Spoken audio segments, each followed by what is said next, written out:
presentation is going to cover the teaching of productive skills. To start with, if we think about the way in which you learnt your first language, most of us go through a particular process. Firstly, we listen to those around us. After that first silent period of listening to other people, then we start to make utterances. Having learnt to speak, to a certain extent at least, we then go on to learn how to read and to write. And this process that we go through is actually covering the 4 skills that we're trying to teach with our English students. So we have listening, speaking, reading and writing. If we group those skills into their different types, then the 2 skills of reading and listening are known as receptive skills, whereas the skills of speaking and writing are known as productive skills. In this session, we're going to focus on the production skills and have a look at how to create a lesson for that. So we'll focus first of all on a speaking skills lesson. And perhaps a starting point for this would be to ask a question, which is, why do we speak to each other? The reason that it's important to ask ourselves this question is that whatever answers there are to this should be present in our lessons. So, why do we speak to each other? Well, there are a multitude of answers to that, but when you boil them all down to their essence, they probably actually come down to one of 2 things. We communicate to each other via speaking because of either a need, we need something, we want something, or a desire to achieve something. Before we move on to the planning of a lesson for speaking skills, something that we need to look at first is the idea of the accuracy versus the fluency of speaking. Accuracy relates to the correct usage of grammar and vocabulary, whereas fluency relates to our ability to continue speaking without any interruption. Now, ultimately, within a whole ESA lesson, or within language learning itself, fluency and accuracy are equally important. Within an ESA lesson, however, depending upon which stage we're at in that lesson, then we're either focusing on accuracy or we're focusing on fluency.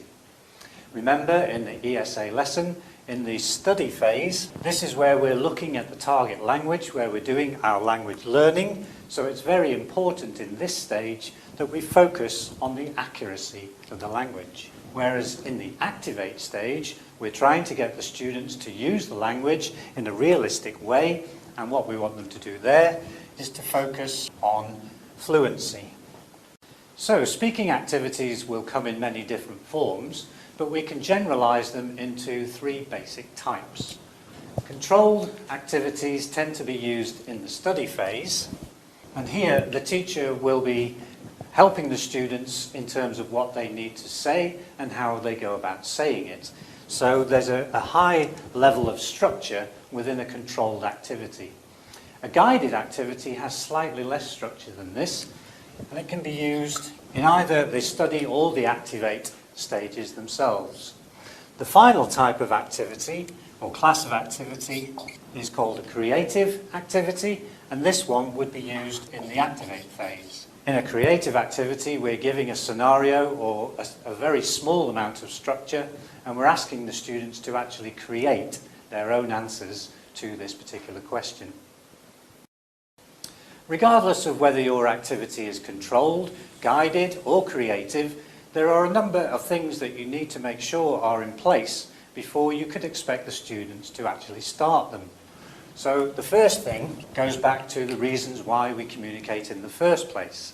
There is little point asking our students to create a speaking activity unless there is some need or desire to do that.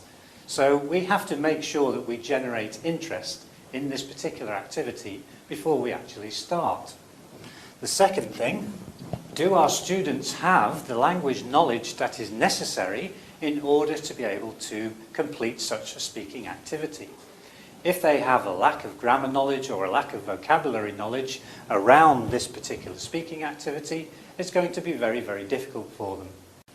Thirdly, when asking the students to create language in terms of a speaking activity, it's always very useful to put them in pairs.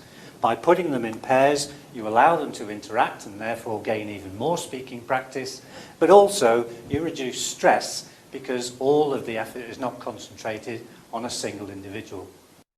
So let's consider now a typical speaking lesson and the stages that we need to go through from the very start until the finish. Before the lesson even takes place, there are a number of things that you need to have considered. Obviously, you need a very clear idea of what it is you're expecting the students to have to do, and they need to know why. It's very important before you ask them to do an activity that they have an understanding of the purpose of that activity. You should secondly have had a thought about what they already know. Linked to that is, will it be necessary to do any form of pre-teaching before I can expect them to do this activity? And finally, we need to make sure that we have prepared all our materials and our instructions for this particular activity. So, we'll consider a straight arrow ESA lesson, the focus of which is to be speaking skills. So we'll start with our engage. And in a typical lesson, what we might do is ask our students about the weather in their country and if they know anything about the weather in any other countries. So throughout this engage phase, what we can be doing is to be drawing information out from the students, getting that information up onto the board and starting to generate some interest in the topic itself. Once we're satisfied that all the students have been engaged and that they've been given the opportunity to say something, we can move on to our study phase. Here, it may be necessary or useful to actually pre-teach some gaps in knowledge that have been shown from the engage phase. And those gaps in knowledge may include actual grammar structures or indeed useful vocabulary. And it's very important that before we move on to doing any forms of activity, that we check their understanding of this material. So we need to do some study exercises. It's also very useful if you leave this information up on the board for that study period. Those study activities can just be the normal types of gap fills or matching activities, and as always, we need to demonstrate those activities, elicit correct answers before we actually give out the material, and once they are doing the activity, monitor. When it's complete, we can then feed back and correct as necessary. The final stage of the lesson will be the activate, and the activate phase is going to form the main speaking activity within the lesson. So it's very, very important that here we do a good demonstration of what it is that we're expecting them to do, that we elicit the type of target language we're expecting them to produce from the activity. So one way we could go around it is to firstly form pairs. Each pair is going to be given a card, and onto that card they're going to write a country and a month. What the teacher can then do, just to add a little bit of spice to it, is to collect all of the cards in, shuffle them around, and then redistribute them to the pairs so that they get a card that doesn't have their country or their month on it. What they're then going to do is to be asked to create a weather forecast for that country in that particular month. Now, obviously, this will be written down, and once all of the students have completed their forecast, what we can then do is the main speaking activity where they would actually read out this particular information. So, obviously, we would need to feed back on that afterwards. If there are any common mistakes between all of these feedback sessions, then we can cover those after the session has finished. We're now going to move on to the second of the productive skills, which is writing. And again, we'll look at the background too and create a typical lesson for a writing skills session. One of the things to be aware of in a writing skills lesson is that writing tends to be more formal than spoken English, so there will be some differences between the two, such as writing very often uses less contracted forms and so on. But having said that, there are many similarities between the two particular skills. So many of the considerations that we had for a speaking skills lesson will also apply here to a writing skills lesson. Within writing skills itself, there are some sub-skills that we may want to teach. And those sub-skills could include, but are not limited to, handwriting, spelling, and punctuation. Now, handwriting tends to be a personal thing, but it is very important for our students to get handwriting practice to make sure that they are forming the letters correctly, and so on and so forth. Spelling, obviously with the English language not being phonetic, spelling can often be a problem for all levels of student. If we take a simple example, obviously the spelling differences between those two, even though they actually sound the same, bow and bow, the spelling is completely different. So this can often create problems for our students. Finally, punctuation. We should be aware that many languages have a very different punctuation system to that of the English language, and some languages have no punctuation whatsoever. If you're teaching students with a different punctuation system or no punctuation, then obviously our system within the English language can be quite difficult. There are different types of writing that we can do within each of these particular skills, and they would be categorized as either situational or creative. A situational piece of writing refers to a different type of writing that might take place. For example, the way in which we write a postcard would probably not be the same as the way we would write a formal letter. And the way in which we write a formal letter would probably not be exactly the same as we would write an email. Whereas in a creative situation, what we're actually doing is things like stories, the creation of dialogues, and quite possibly even the creation of poetry. So let's have a look now at what might take place in a typical writing lesson. And again, we're going to use the format of a straight arrow ESA lesson. Our first stage is to go through the engage stage, and if we think back to what we said before, what we need to do is to try to generate interest. So an example here could be, we show a picture first of all, taken from a newspaper or magazine, and then we can ask the students some questions. From looking at the picture, we can ask them if they can tell us what is actually happening now, as shown by the picture. Then we can generate a bit more interest by asking them to give us ideas about what they thought was happening before this picture took place and what happened after. So here we're just trying to build up the idea of a sequence of events taking place. They can see the picture, and that's the middle event, but they've also got a picture in their mind now of what happened before or could have happened before, what happened in the picture, and then what happened afterwards. So what we can then do is to move on to our study phase. So for the study phase, what we're going to do is to show them the idea of a cartoon strip. In the cartoon strip, what there's going to be are some people with speech bubbles, and this is going to represent where dialogue will appear. And in the bottom, there are these rectangular boxes where there will be descriptive things happening. So it will explain the actual situation that these people are in. So we get across the idea, first of all, that these are for speech and these are for description. And we can then show them a blank one of these cartoon strips and try to elicit from our students what could possibly the people be saying and in what actual situation are they in order for them to say that. Once we've gone through that, we can move on to our first study activity, and in the first study activity they'll be given a cartoon strip which either has the dialogue missing or it has the descriptions missing, and the idea is that the students fill in the one that's not there. The second study activity can then switch that around, so if the dialogue was missing, this time they have to fill that in, and so on and so forth. Remember, for each of those activities, that you need to demonstrate, elicit a correct answer before you give out the material, then monitor, feedback, and correct. For the final stage, in the activate, what we're going to then do is to put those two ideas from the study phase together, and we're going to give them a cartoon strip which has neither the situational description of the language or any dialogue in the speech bubbles, and the students are going to have to fill in both of those bits of information. Once they've done that, they can then read those back to us for their feedback, and we can correct any common mistakes between them.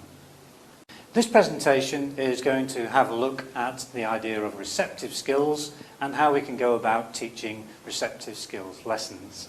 There are two receptive skills, and they are reading and listening. If we think about, first of all, why do we read or listen, then there are probably two main answers to that. Firstly, it could either be for entertainment or it could be for a specific purpose. Within the reading and listening areas, there are a number of sub-skills that we can teach our students. Firstly, what we can do is to show different examples of reading. So let's say, for example, that we had just bought ourselves a new video camera, and along with that video camera came a whole book of instructions. In order to find out how to get that camera working, then we would need to very carefully read each page of that brochure, and that would be what is called detailed reading. Now, unfortunately, most of us don't get our video cameras working straight away because we don't do that detailed reading. We tend to do something which is slightly quicker, which is called scanning. And in scanning, what we're trying to do is to look for specific information. The other type of quick reading that we do is something called skimming. And what we're doing in skimming is we're trying to get a general overview of what the text is actually saying. Other types of reading skill that we can actually teach is reading for prediction. So having read a certain amount of various texts, we can then say what we think is going to happen next. And the final one for deduction, so from the information that's been given, can we make some form of inference, for example, about who actually wrote that? Before we go into looking at the actual receptive skills lesson, it would be worth thinking about what potential problems there could be in these lessons. So what things could go wrong in a reading lesson? Well, firstly, the students, when they are reading in a language that is not their native language, they tend to read every word as a separate piece. And by reading word to word, it's very difficult to get an overall impression of what that particular text is saying. Secondly, the sentence length in a lot of articles that we will get will be very long, and many of our students will not be used to that structure of language. So here it's important to have a think about the way in which the text has actually been written, and will it be fairly easy to read. The final thing is the actual structure of the article itself. So how is it written? Is it very formal? Is it in the form of a postcard or an email? And are the students familiar with that type of writing? Some of the problems that occur with listening, well, perhaps the most difficult thing is the fact that in a listening lesson, the information is in the form of a continuous stream. This means that a certain word will enter into our ear, pass through our brain, and then that word is then gone. So unlike reading, where if we're scanning through and we're not sure what that word means, we can go back, in a listening lesson, once something has been said, it's gone. So it's very difficult to get that information back. The second problem that can occur in a listening lesson is when the information is presented too quickly. So for many students, the actual speed of speech can be a problem.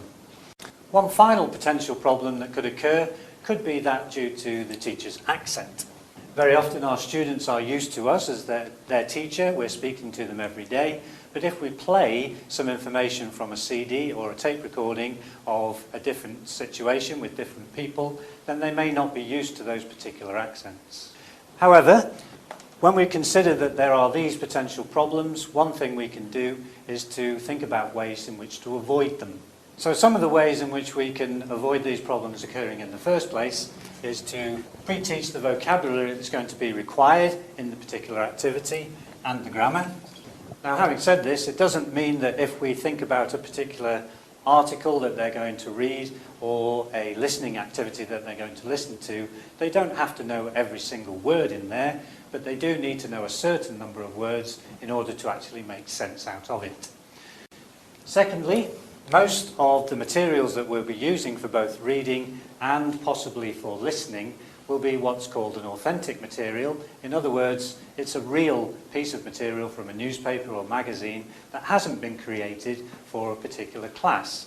And so we need a very careful selection of text in terms of what vocabulary is in there, what actual language use is in there, and also the way in which it's been written.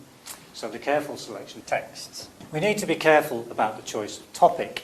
Is it something that our group is going to be interested in? Is it something indeed that they're going to know anything about?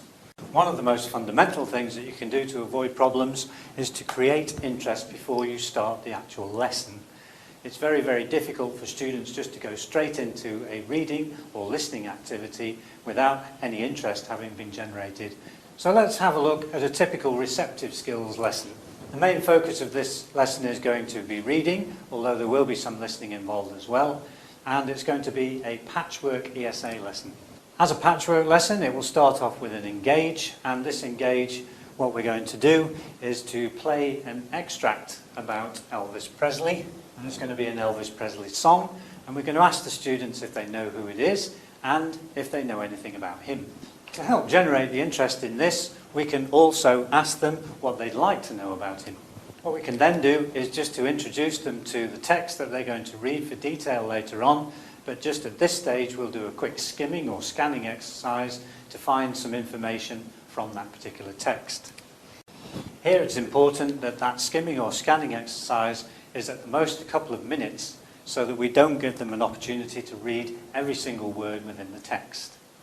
From that point we can then move on to our first study activity, and in this particular phase of the lesson it would be useful to pre-teach some language. So this would include names of things like Graceland and so on and so forth as it relates to Elvis Presley. So do some pre-teaching of vocabulary and then do a check of understanding. Once we're sure from that study phase that they have an understanding of the vocabulary required, we're going to move on to our engage. And this engage activity is going to ask them to read the first text that they had during the engage phase, but this time read it for comprehension. Again, before we start this activity, it's very important that we do a demonstration and elicit a correct answer before giving out the material.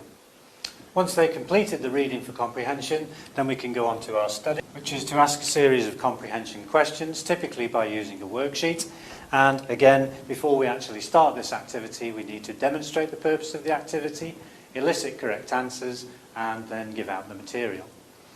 Once they've completed the second study activity and we've gone through our feedback and correction, we can then go on to our first activate. And what we're going to do in the first activate activity is ask them to write a short biography for Elvis. On completion of the writing phase, they can then feed that back and we can have a look at any common errors that's created from this particular activity and study those errors. Once we've done that, we can go on to the final phase of the lesson, which will be our second activate activity. And that final activity, we're going to put the students into pairs and we're going to ask them to write an autobiography which doesn't contain the name of the person they're writing about. What we can then do is to get them to read out their biographies, and we can ask the class to guess who. Throughout the section on the teaching of productive skills and the teaching of receptive skills, our activate activities will usually involve some form of game. And our final consideration here will be the use of games in the classroom. We could start with a definition of what we actually mean by a game, and basically has three components. A game is an activity that has rules. It should have, for its purpose in the classroom, a teaching point, and by nature of the fact that it's a game, it should also include an element of fun. So that will be our working definition for a game that we're going to use in the classroom. There are many different types of games, and they range between the competitive, those which require cooperation, and there are all sorts of games that involve both of these together. So what we'll do is to consider two well-known games from a long list that we could give, such as Scrabble, Monopoly, Tic-Tac-Toe, Jeopardy, and so on and so forth. We'll have a look at those two games and see how they can be adapted for classroom use. So let's take a common game that's been played over the years, which is called Noughts and Crosses, or Tic-Tac-Toe. What we're going to do is to adapt this game for classroom use. So we've taken the normal Tic-Tac-Toe or Noughts and Crosses grid, and we've just numbered out each of the particular squares. What we can then do is to form teams, and those teams can then be asked a series of questions, and they get to choose which question they want from 1 to 9. So let's say, for example, they choose question 1. That could be on anything that they have studied, be it grammar or vocabulary. If they get that question correct and say they are the noughts or the zeros, then they get to put their mark here. What the next group will probably do is to try to block them in some way by choosing this one, or this one. And again, their choice relates to some grammar or vocabulary point. So here is a very simple use of noughts and crosses for teaching language. The next example of a game that we can adapt very easily for classroom use is the game of Jeopardy. And in this particular game, what we can do is to have a set of levels for our questions, let's say 1 through 5, where 1 is going to be the easiest example and 5 is going to be the most difficult. And then in each of these sets of boxes, we can have various grammar points, such as tenses, perhaps modals, vocabulary, and maybe even conditionals. So what the students can do is they can pick a particular topic first of all, and within that topic they can pick the level of the question that they want, and then we can have a set of cards that have been created to fit into these slots, and we can ask them that question at that level. So a very simple adaptation of the game Jeopardy as a very good revision game for our students.